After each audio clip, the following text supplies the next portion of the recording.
คณะกรรมการต้านการฆ่ามนุษย์แขวงเซกองจัดกองประชุมสรุปเวียกงานประจำปี 2024 และทิศทางแผนการปี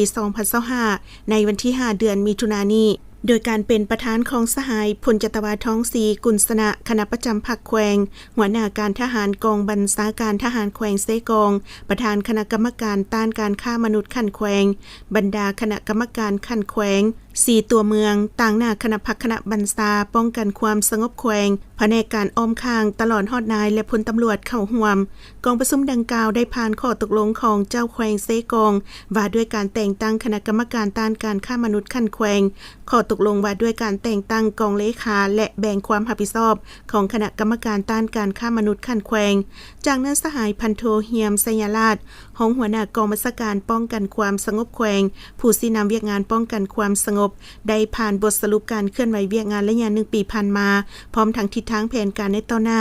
ตลอดระยะผ่านมาคณะพักคณะบัญชาและบรรดาสหายคณะกรรมการต้านการฆ่ามนุษย์ขั้นแขวงแต่ละขั้นได้เอาใจใส่ศึกษาอบรมเวียกงานการเมืองแนวคิดให้นายและพลตำรวจอย่างเป็นประจำโดยการเผยแพร่แนวทางนโยบายของพรรคมติคำสั่งและระเบียบการของรัฐมูลเสื้อของชาติของพรรคและอื่นๆนอกนั้นยังได้ลงติดตามเป้าหมายที่เคลื่อนไหวกระทำผิดการฆ่ามนุษย์พร้อมทั้งเก็บกำข้อมูลสภาพการในขอบเขตความรับผิดชอบทั่วแขวงโดยเห็นว่าปัญหาการฆ่ามนุษย์ยิ่งมีหลายรูปแบบที่บ่ถูกต้องตามกฎหมาย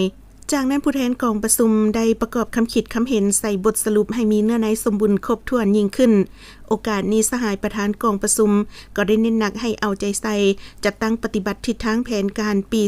2025 โดยสุ่มใส่ศึกษาอบรมการเมืองนำพาแนวคิดให้แก่บรรดาสหายในคณะกรรมการเกี่ยวข้องต่อเวียกงานต้านการฆ่ามนุษย์สุ่มใส่เวียกงานสกัดกั้นดำเนินคดีและการโฆษณาปลุกจิตสำนึกให้ประชาชนและวัยหนุ่มเยาวชนเข้าใจแจ้งต่อภัยอันตรายดังกล่าวพร้อมทั้งสุ่มใส่ปรับปรุงแบบแผนวิธีเฮ็ดเวียกให้เข้าสู่ระเบียบหลักการรับประกันทางด้านกฎหมายและเวียกงานวิชาเฉพาะสูงขึ้นเพิ่มทวีเอาใจใส่เฮ็ดเวียกงานตามพระบทบาทและหน้าที่ของตนให้ถูกต้องตามระเบียบการโดยเฉพาะเวียกงานปกป้องสิทธิ์ของพลเมืองลาวที่ถูกตัวยั่วหลอกลวงไปออกให้งานอยู่ต่างประเทศให้ทันเวลา